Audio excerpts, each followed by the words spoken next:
My name is Jim Patterson, and I feel it's a true honor to be here tonight to share some thoughts with you. And I have to give you a heads up a little bit. This is not my favorite time of the year.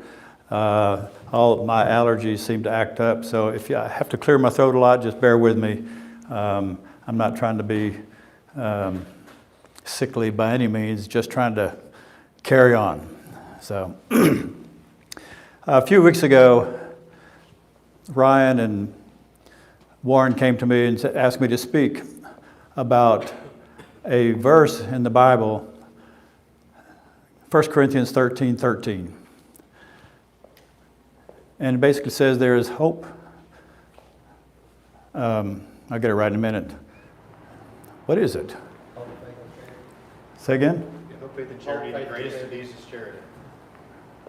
Faith, hope, and charity. Yeah, thank you. You know, sometimes you just short the ground, but anyway. And so I said, okay, I'll think about that. And let me give you a little bit of history about me. I've always had this curiosity. I always wanted to know what, why, much to the chagrin of my teachers. Because I was one of those people who would ask the question, you know, when you sit down, you have a lap, and when you stand up, you don't have a lap. What happened to your lap? And if shrimp means small, then what is a jumbo shrimp? And so much to the chagrin of my teachers, every time I'd raise my hand, they go, "What, Jim?" And so I thought, why are you doing that? Because I'm just trying to learn. Well, I've had this fascination with words and understanding meaning of things for a long, long time. And so whenever you speak of a word, I want to know what it means and why is it important? Because if we don't understand the why, then the what doesn't matter. And if we don't understand how we can apply it, then it doesn't matter either. And so this is the one thing I've enjoyed about Masonry is because I'm learning new words, but I want to know how I can apply it. Because if I can't apply it, then what good is it? So when they asked me to talk to faith, hope, and charity, I thought, you know what? We've all heard those words, but we really know what they mean. And we have, in Masonry, we emphasize charity. But what is charity? We think it's given to the Scottish Rite and all the good things they do and so forth. Well, that's part of it, but not really. But when they brought up the verse, faith, hope, and charity, I thought, well, first of all, let's examine those three words. Faith. For most of us, we think faith is a noun. But the Greek word is pistos, which is an active verb. So what do we say or mean when we're saying faith? Faith, hope, and charity. How does that work if faith is a noun? Because it's not. It is an action verb. An action about what? All the things we think we believe. In the Scottish Rite, there's a long list of all the things we raised our hand to say we're going to do. All these values, the virtues, and so forth. Masonry is full of them. But do we do them? So faith is the action verb of performance based on your beliefs. Whatever you have inside you and whatever you truly hold valuable, if you just hold it, it goes nowhere. But when you take action, then that's faith. Everybody has faith. They may not know it, but today we don't have ignition keys like we used to. Maybe you have a car old enough like I do that still uses a key. But over time, what you learned, if you put that piece of shaped metal into the ignition switch and turned it on, something would happen. You learned some details, you learned some facts, and you took action with it. That is a form of faith. If you look at the dynamics of an airplane, some of you are pilots here, how does that thing fly? Well, you've got the aerodynamics and the vacuum on the wings and so forth.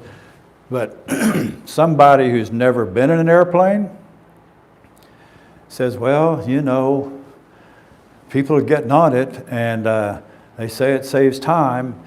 And so they're putting all these little links together and saying, okay, I don't know if I really believe in flying, but I'm going to take action and see what happens. That's faith.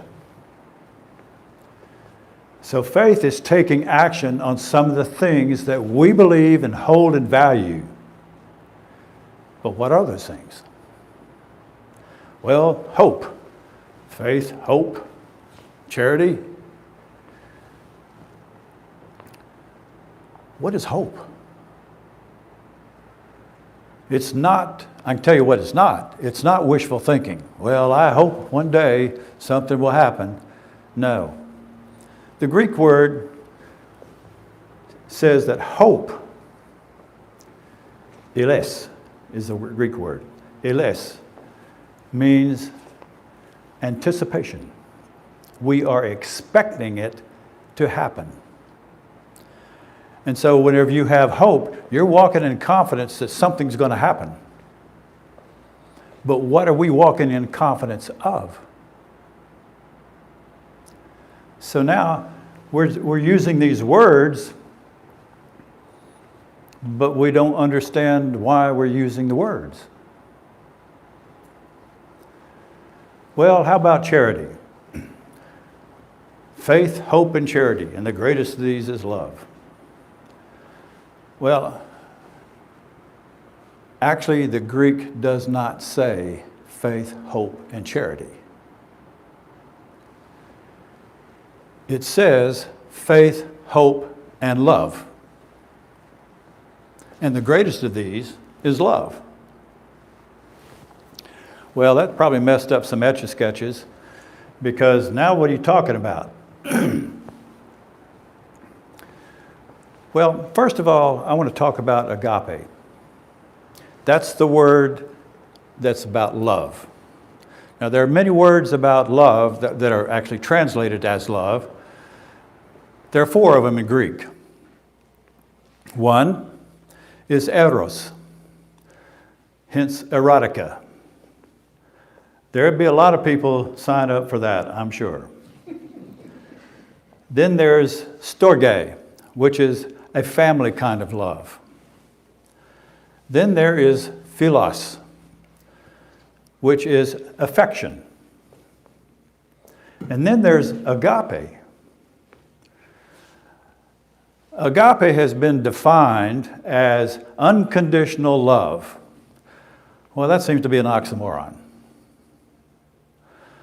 Unconditional what kind of love? Unconditional eros? Unconditional storge? Unconditional philos? Well, we can blow holes in all of those. But even Jesus was talking about loving others as you love yourself. And the word was agape. So what is that going to have to do with us? Well, for many years, I would ask professors and people, what is agape? I never got an answer. They would always sort of do a roundabout tables discussion of, well, you know, it's unconditional love. And I said, yeah, I hear you. What kind? Well, you know. I said, no, I don't. Because none of that makes sense. Because we use the word love so loosely. I love hot dogs. You know, I love onions, but they don't love me. What's love? That's the reason we need to know what agape means. If you're ever looking for the definition of any kind of word, generally the dictionary will tell you how it's being used at a particular epoch of time. You have to get down to the bottom and look at the root words to really find out what a word really means. Same thing in Greek. Same thing in Hebrew. You go to the root words, and there you find this blooming flower that all of a sudden you have an epiphany. Wow, that connects a lot of dots. The root word of agape is hagas. The root word for holy is hagas. We talk about the holy word, the holy scripture. What does holy mean? If we can't answer that, it's a useless word. Well, some big mumbo jumbo thing, we don't understand it. Well, no, you can. That root word, hagas, means full of awe. Now you think about that. Full of awe. If we think of God, hagas, we're full of awe. I mean, he's indescribable, undefinable. We can't put anything, we're in awe of that divine being. Now we're starting to get a picture. Full of awe.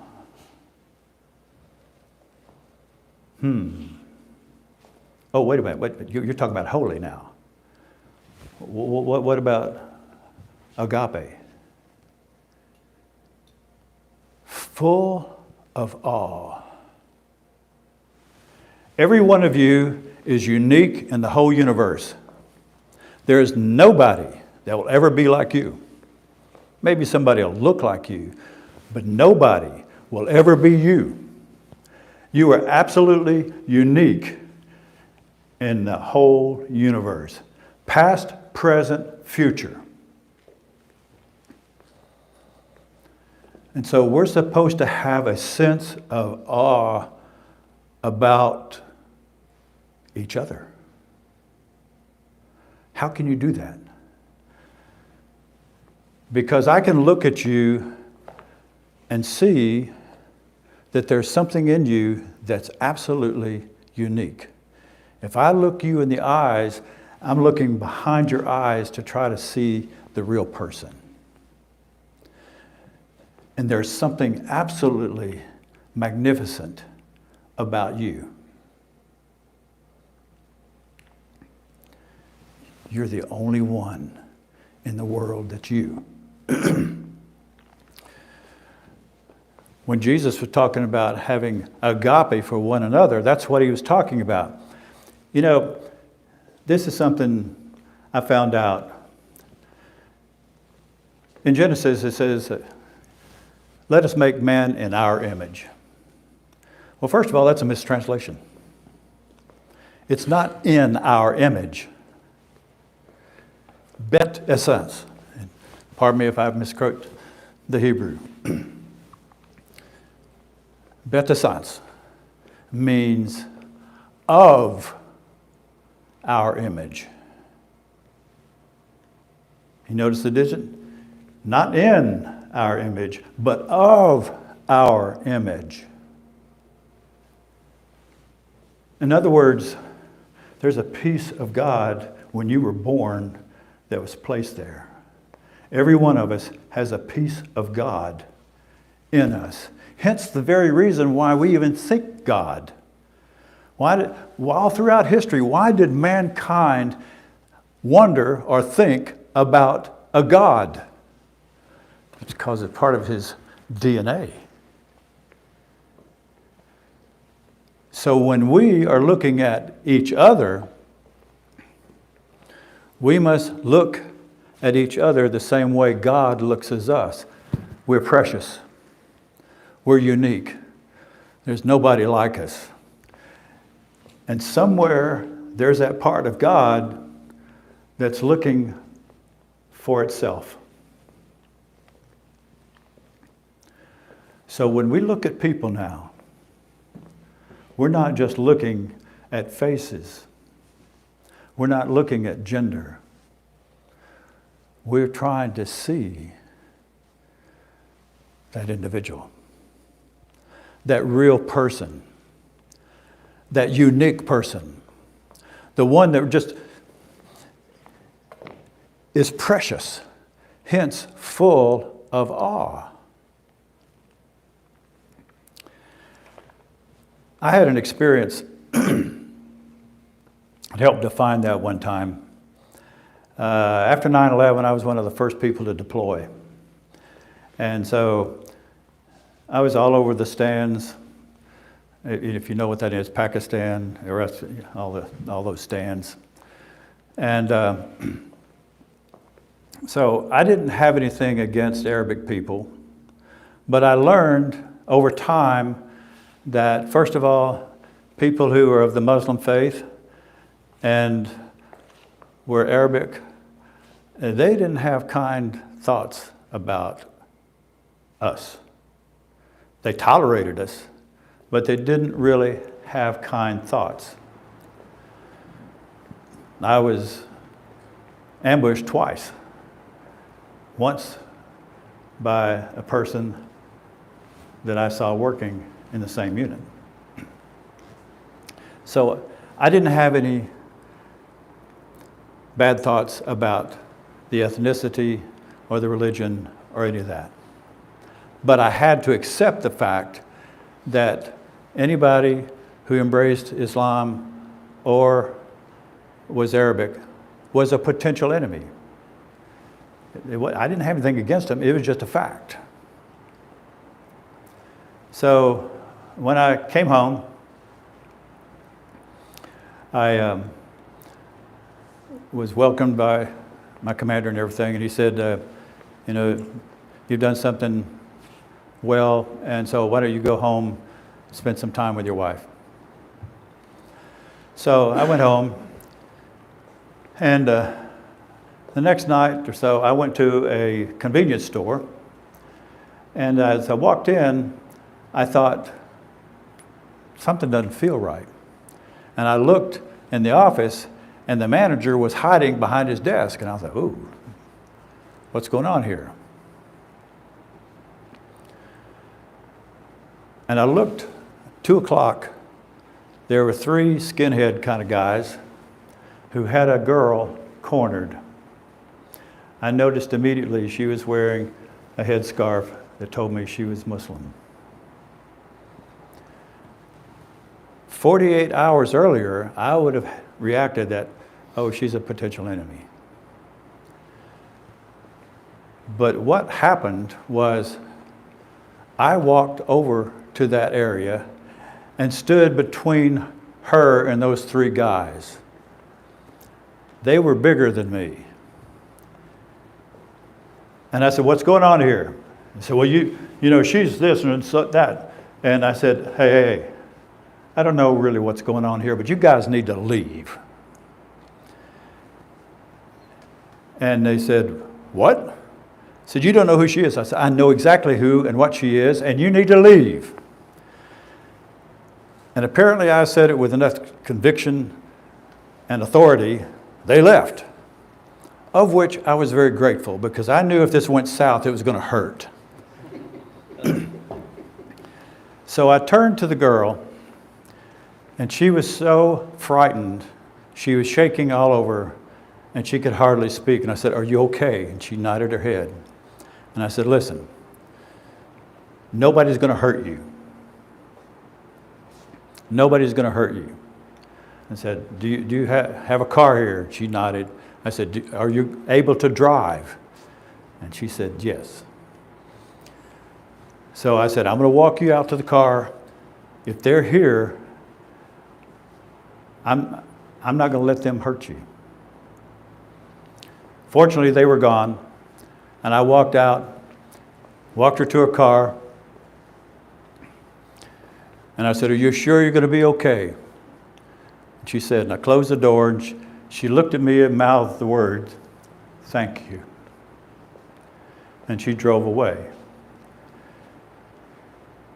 And as she drove away, I thought, what just happened? 48 hours ago, I would have considered her an enemy. And yet, I put myself in harm's way for somebody I didn't know. And I got in my truck and I started crying because I couldn't understand what happened.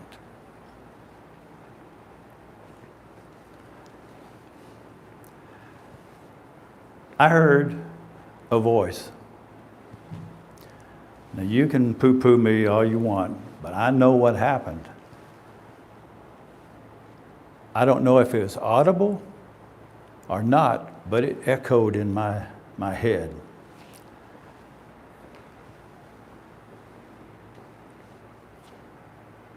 And the words were, "Now you understand agape." I didn't see her as a woman. I didn't see her as a Muslim. I didn't see her as any ethnicity. All I saw was somebody's eyes that said, "Help me."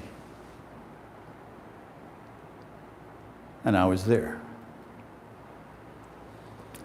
Now that is what agape is all about. That is why the scripture said, and the greatest of these is love, agape. Because actually, that verse is faith, hope, and love, not charity.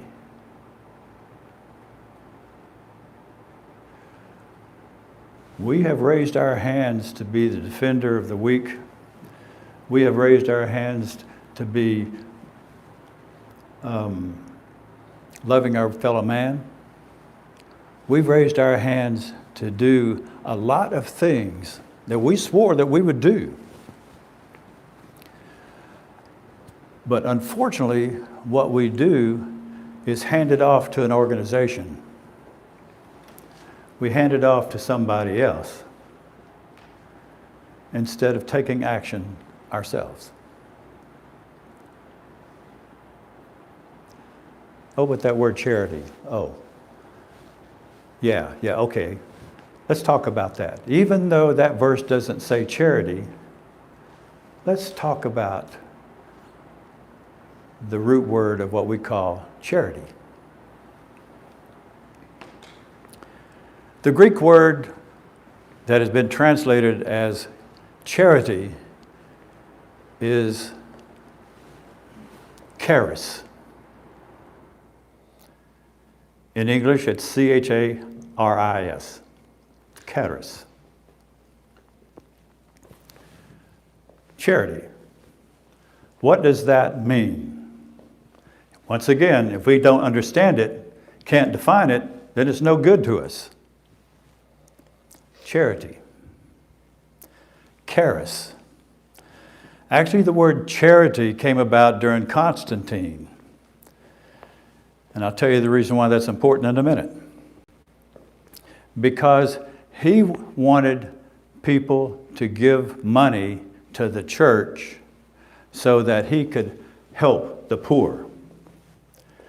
So he took charity, he took charis rather, and just changed the last couple of words, letters. Instead of charis, he said charity. That's how charity got in the Bible, the New Testament especially.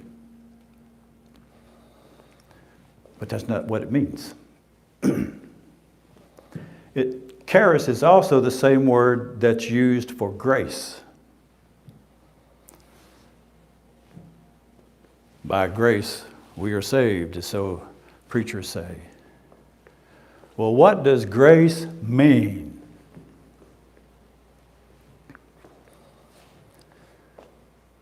The essence of the word charis is giving of one's self.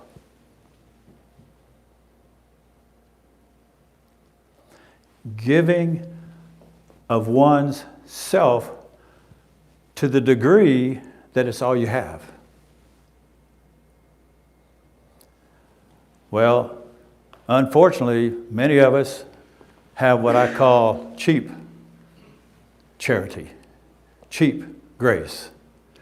We're going to do enough to make somebody think we have grace, but do we really exhibit it in our daily lives?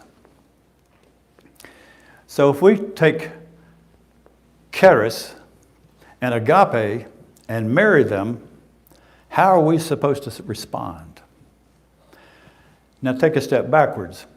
The thing that's supposed to make meaning in Masonry is our brotherly love, our charitable heart, our this and our that. But wait, there's a whole lot of more values that we swore that we would take action on.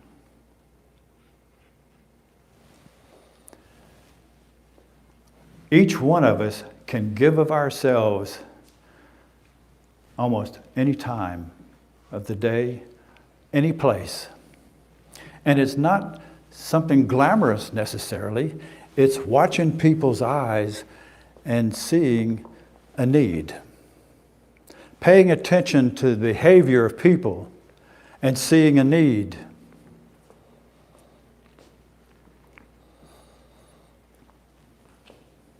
What do you mean?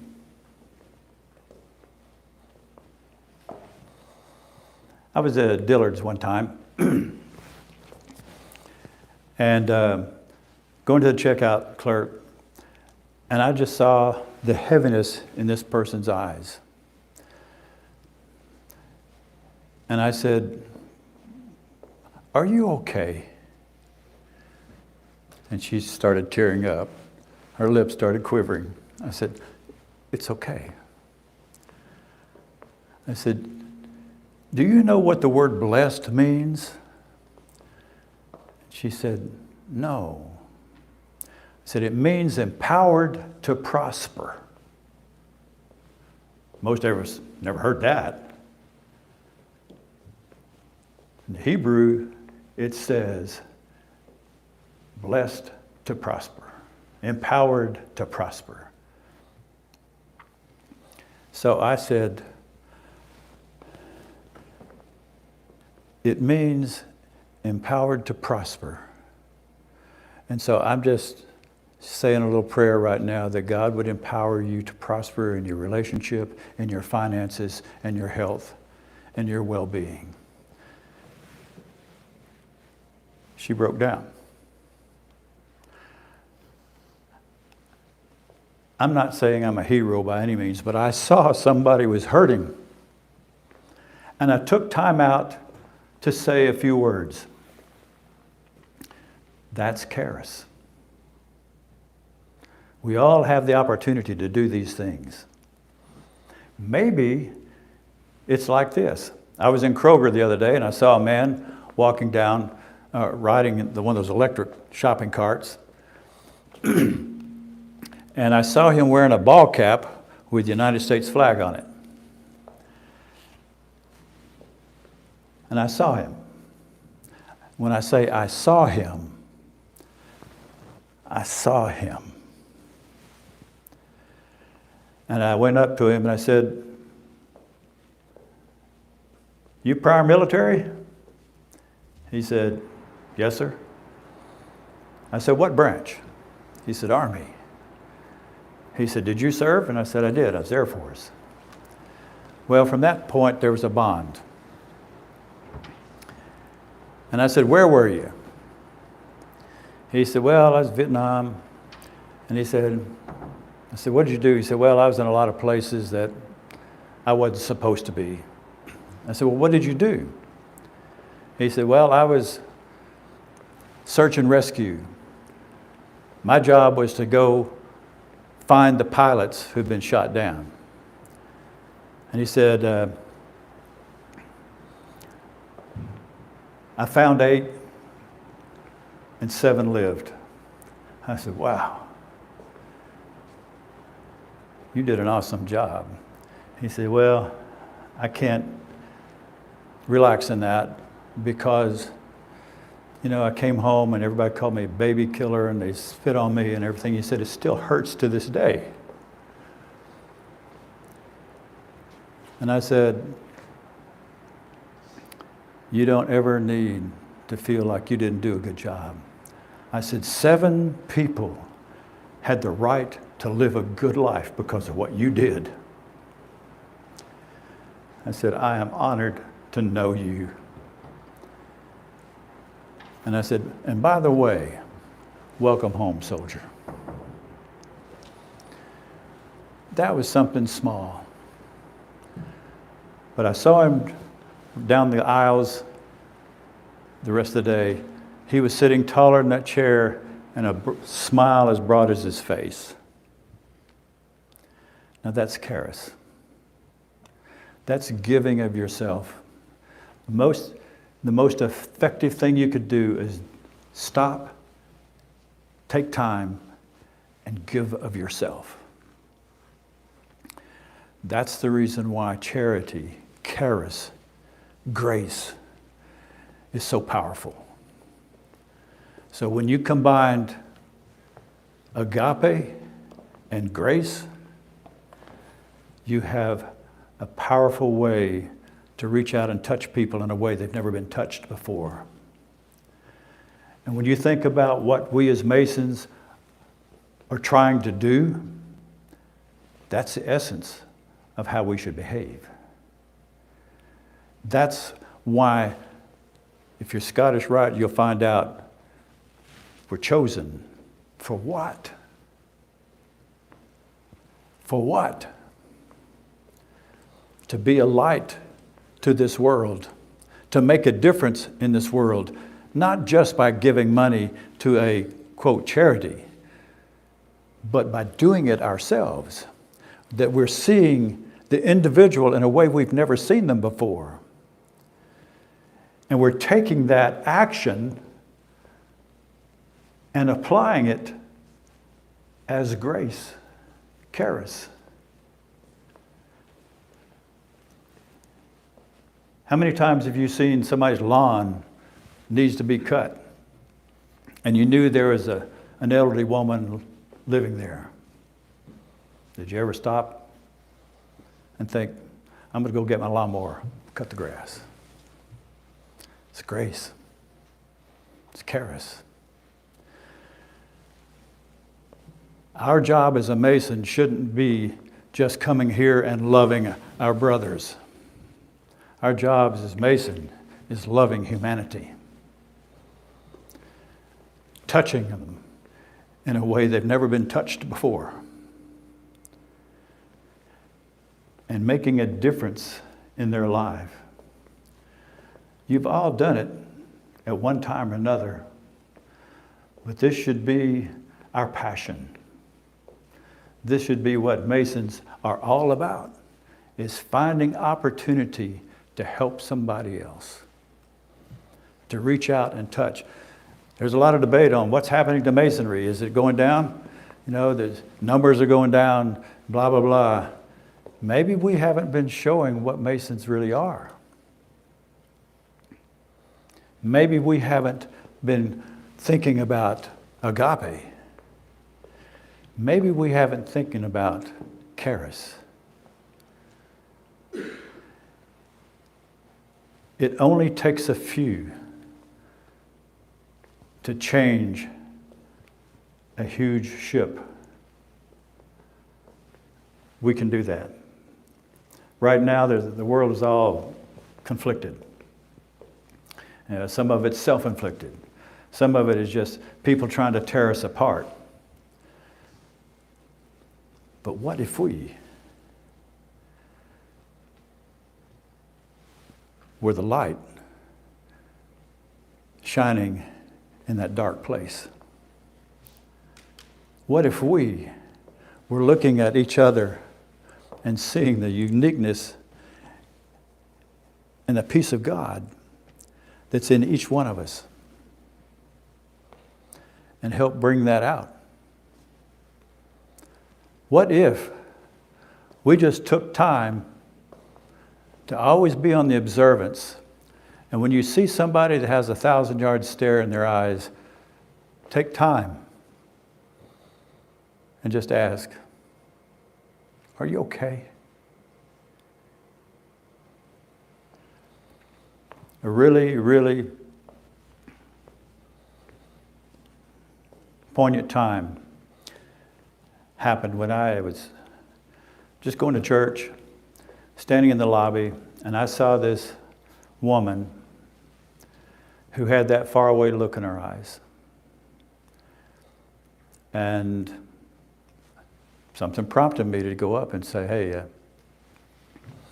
I've seen you here for a number of weeks, and I haven't spoken to you, and I'm sorry, but I just wanted to introduce myself and so forth. And as I was talking to her, I just stopped and I said, are you okay? And I said, please forgive me if I'm being forward, but you look like you just need a hug. And I put my arms around her, and she began to cry. And then her crying turned into weeping. And the more she wept, the tighter she held to me. And then very abruptly she said, I'm sorry, I have to leave. And she ran out of the building. I thought, whoa, what was that about? 6 weeks later, same foyer, same girl. But this time, she had this huge smile on her face. And she came running up to me and she said, I'm so sorry I ran away from you. I have to apologize. And I said, no, you don't have to apologize. It's not necessary. And she said, no, but I have to tell you what happened. She said, I've been coming to this church for 6 months, hoping that I would hear something that would help me survive this very dark time I was going through. She said, nobody spoke to me. Nobody introduced themselves to me. And I didn't hear anything that was going to help me. And on that particular day, I said to God, God, if you really care for me, just say something, do something that will tell me you care. And she said, when you put your arms around me, I felt the arms of God, and I knew I was going to be okay. And since that time, I got rid of that crummy boyfriend I had. I got a new job, and I got a place of my own. And she said, I just want to thank you for seeing me. Key word there.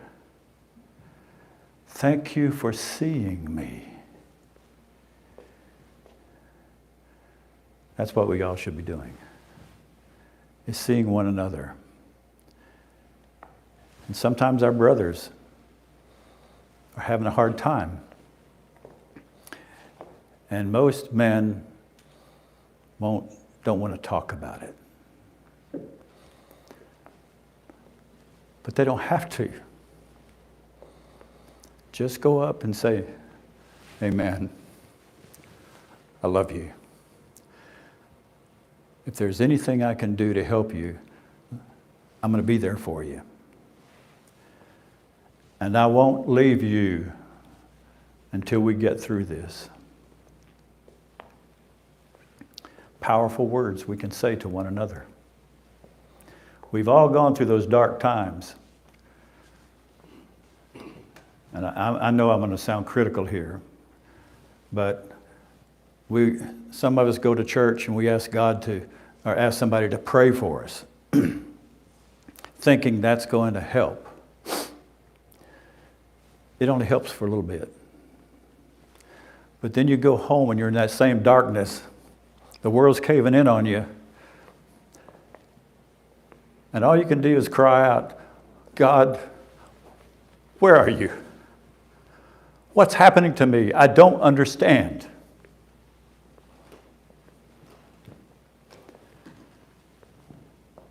And then somebody comes up to you, sits down beside you and says, Jim, I don't know what's going on, but I promise you, if you'll let me, I'll walk through this no matter how long it takes. But I will never leave you. I'll be there thick and thin. And if you need something, I'll be there for you. I was that person. I didn't want to talk about it. I didn't understand it, but I was in a dark place. And one person came up and said those words to me. Meant everything in the world to me. And true to his word, he never criticized me the whole journey. He just said, I won't leave you, no matter what it takes. That should be the heart of all Masons. That should be who we are to the people around us. That should be who we are to the public.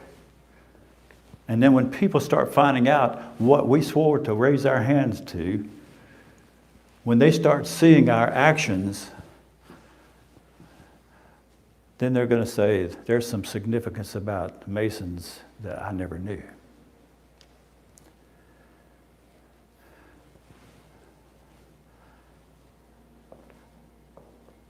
I became a Mason because I missed my brothers in the Air Force. I'd never found any place that had my back and would continue to hang in there with me as long as I did. I never had to ask my people anything. If I was having a bad day, they knew it. I don't know how many times somebody would knock on my door and say, Colonel P, are you okay? I say, yeah, why? Well, you just don't have that smile on your face today. Wow. They saw that? I also knew if I fell down, they'd be there to pick me up. And if I was broken, they'd do everything to put me back together again. And also, they would give their life for me, and I them. That's how we should be to each other. That's the reason I like Masonry. It's not quite the same. It's just different. I've known people, like many of you here, that if I fell down, I'd feel your hand reaching to get me up. And if they fell down, they'd feel my hand. So I hope this has been meaningful to you. I hope it inspires you to think more about faith, hope, and love. And oh, by the way, think differently and more about giving of oneself. Charis. Blessings to you all.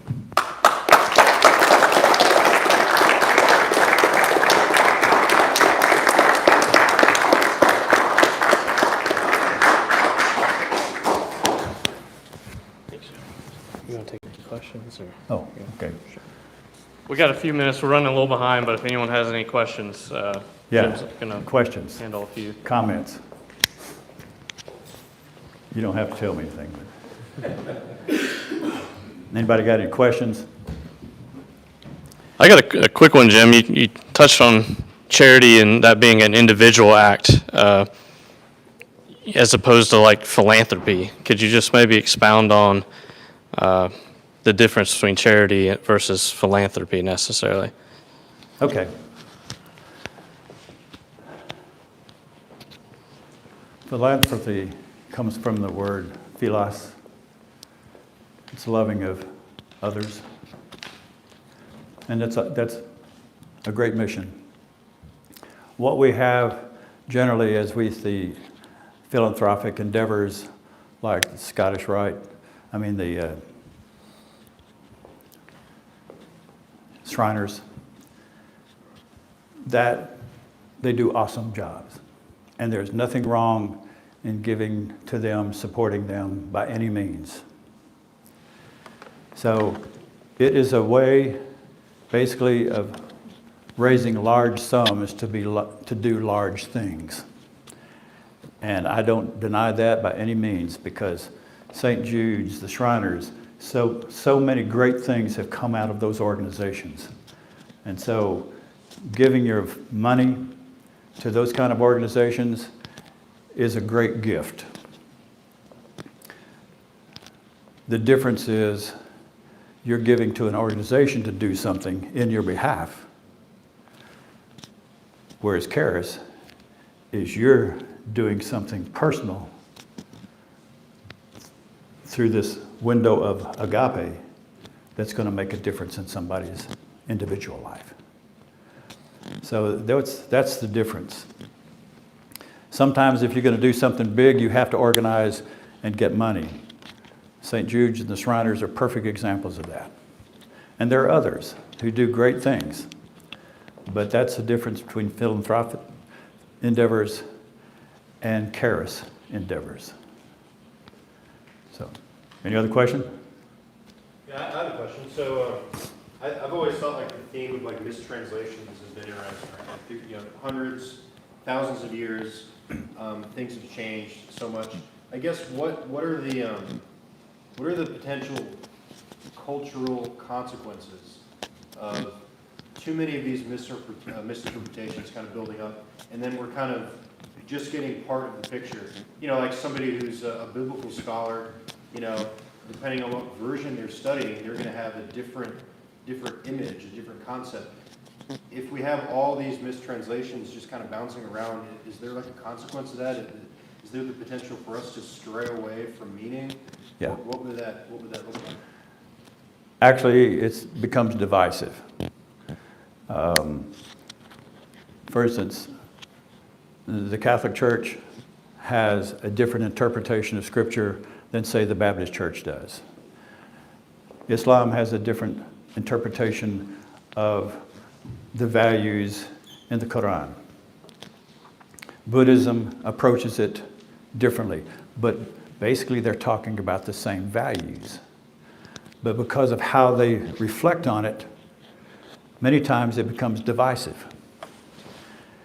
Even amongst even amongst, say, the Southern Baptist Convention, they've got these different opinions of what the Scripture really means.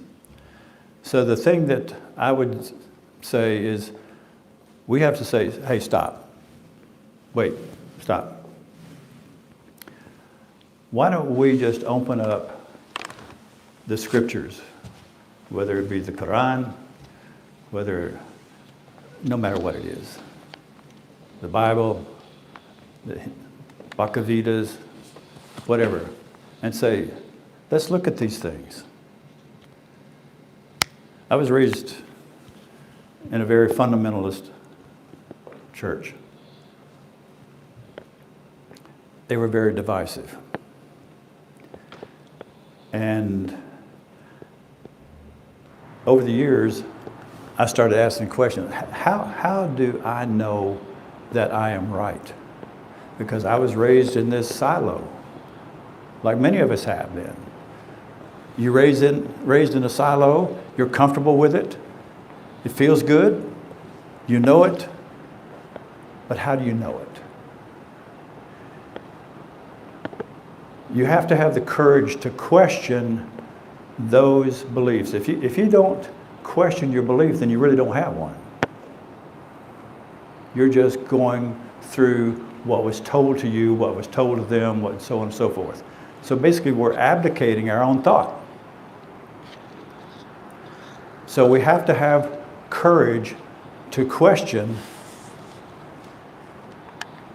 what we really believe. Then we have to ask ourselves, what are the real questions I'm trying to answer? I'm looking at these religions, but what am I looking for? Well, if you don't have questions, you're not going to get any answers. So we have to be brave enough to sit down and talk with each other. You know, I've learned a lot from rabbis because I wanted to know more about Hebrew. And so they're sharing things with me, and there's been a time or two I dropped to my knees when they told me about the meaning of God. I thought, dear Lord, I've missed this all my life. So what we find when we have the questions that we want answered, then we must be brave enough to question what we thought we believed. Does that answer your question? Absolutely, thank you. Okay. Colonel, well, first, thank you, Colonel, for your service and the courage to question. I'm curious, how did that translate into your military career? We as laymen think there's a dichotomy, but maybe there isn't. You know. Well, I had most of my career was joint, and I had an admiral tell me one time. He said, "How do you get things done when nobody else can?" And I didn't know if he was setting a trap for me or what. And I said, well, I don't take the rules seriously. He said, what? I said, you know, I hear all these people saying that, well, we can't do it because we've always done it this way. And I said, I don't buy that. And I said, there has to be a better way. If this way is all they know and it doesn't work, why are we keeping on doing it the same old way? And so I respectfully rebelled against a lot of the old ways of military. But I learned, as long as I said to a general or an admiral, I said, in all due respect, sir, that's awful. And actually they appreciated it. Yeah. But does that answer your question? So that's Okay. Yeah. Since you raised the question, I'll tell you this story. Some of you have heard it. I was on an exercise in Thailand, and we had a Marine that was putting up an antenna in one of the old Vietnam era buildings, and he fell through the roof and went through 2 floors. Well, the first report was he was dead. The second report was he broke his neck. By the time we got him to the MASH unit, he had a concussion, but he'd shattered both arms trying to break his fall. And the doctor said, we need to get him to Kadena, to an orthopod, or he could lose the use of his arms. And since I was responsible for all this, I said, all right, I'll make sure we can get a plane here. So I called around, got a plane coming in, and they said they'd be here in 5 hours. Okay, now, let me interrupt by telling you, when a soldier comes into a theater, he has orders. To get him out, he has to have those orders amended. So I called Marine Forces headquarters, and I told them I need the private's orders amended. Takes 2 minutes. Okay, the clock's running, the plane's on the tarmac. I don't have any orders.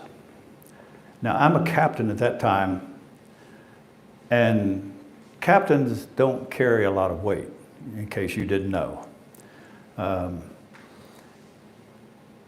And so, anyway, they said, well, he can't go if we don't have orders. I said, put him on the plane, put him on the ambulance. He's going to get on that plane. He said, well, how are you going to do it? I said, I don't know. It's going to happen. So we drive over to what's called ADAC, Army Arrival and Departure Control. And so I brought the ambulance up, and I said, I need to put the private on the plane. They said, okay. I need his orders. And I said, don't have them. He said, well, he can't leave theater without those orders. I said, no, you don't understand. That Marine's got to get on that plane now, and it has to happen. And so they said, well, there's nothing we can do. I said, let me explain something to you. If that Marine doesn't get on the plane, and he doesn't get the care he needs, and he loses the use of his arms, my after-action report is going to name you as one of the people who prevented him from getting the care he needs. Well, I got their attention. And I said, I will personally take total responsibility for this. I'll sign whatever papers and documents you need, but that Marine's got to get on the plane. Sign, sign, sign. Marine's on the plane. So after I got the Marine on the plane, I came walking back and said, oh, by the way, before the sun sets today, you'll have those orders in hand. So I drive over to Marine Forces headquarters, and I'm thinking, Marines don't think too highly of Air Force people, and I'm just a captain. I have to do something that's going to get their attention. I literally kicked the door open, walked in, I was standing like John Wayne. I said, I want to see who's in charge. I want to see him right now. So I'm thinking that this Lance Corporal is going to go get maybe a gunnery sergeant. 2 minutes later, out walked a Marine bird colonel. Bird colonels in the Marines are known to eat their young. My short career went through my eyes about 3 times, and this voice said, Jim, you set the stage, play it out. Captain, I understand you have a problem. And I said, no, sir, you have the problem. I'm here to tell you what it is. And I read him the riot act, and I said, I want those orders, and I want them right now. And I didn't blink. And it was one of those things, he was staring at me, I was not moving, I wasn't giving him any edge at all. He walks back behind the door, 2 minutes, he comes back out and he says, Captain, I appreciate you taking the initiative to take care of my Marine. If you ever need anything else, you give me a call. Sir, yes, sir. Well, I walked out the door, my knees just, I could not believe I just did that. My mission was to take care of that Marine. Well, 3 years later, I'm telling that story to my team. And most everybody laughed like you did, except for this Navy commander. And he's just staring at me. And I said, Joe, you okay? He said, I can't believe it. You're the one. I said, what? He said, I can't believe it. I said, what are you talking about? He said, I've heard this story. I can't believe I'm looking at, you're the one. I said, Joe, you're going to have to do better than that. What are you talking about? I said, who have you heard this story from? He said, from that Marine colonel. You're a legend. I said, what? He said, yeah, you are a legend. He said, this story is told about leadership. How an Air Force captain, we're all guys, I'll tell you what he said. No, better not. Still on the mic. So this Air Force captain came in and chewed me out, but he took the initiative to make sure that my Marine got the care he needed. And I thought, you know, at the time I thought I was going to die. But the only thing I could remember is I got to take care of that Marine. And that's what we ought to do. We ought to sit there and say, I got to take care of the people I come across. Sometimes that's tough. Because we may see some people who are not attractive, who maybe hadn't bathed in a while. And I'm not saying you have to give them money. Maybe whatever comes to your heart, that's what you respond to. But the thing is, you're seeing somebody who's unique in all the world. Maybe they're down and out. We've all been down and out some way or another.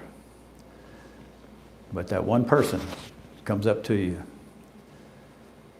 puts their arm around your shoulder and says, Jim, you okay? You want to talk? I'll listen to you as long as you want to talk. And don't worry if you're going to cry. That's okay. But we, as Masons, can make a huge difference when we change our outlook to be broader than just our body. That little lady down the street, go down and cut her grass. Make sure she has something to eat. The little Down syndrome girl, speak to them. You know, we say we don't know what to say. Just say something. And you'll find out that little Down syndrome girl will give you a big hug. That's something so sweet about Down syndrome. They're so accepting and so full of genuine love. Just odd. Here's this person who's not like we are, but yet they have a gift too, and we can give to them to make them feel like they're not abnormal. When I was in college, there's a guy by the name of Robert Reed. He had cerebral palsy. Actually, he lived next door to my grandparents, and I knew him. But he went to the same college I did. He was in a wheelchair. He had that strained way of talking. But he didn't see himself as disabled. He actually had more dates than any guy on campus. The girls loved him. And I asked him, I said, Robert, what's your secret? You got more dates than any of us. Well, I kiss better than most people. I don't know if he really did or not, but that's what he said. But he was an inspiration. He would come in, a bunch of us guys would be sitting around and say, what are you going to be doing this year? Well, I think I'm going to go out for the pole vault. Just always bright. He got a letter from the Selective Service Board and said that he needed to report immediately because he's going to be arrested for failure to sign up for the Selective Service. So he took that letter, went down to Selective Service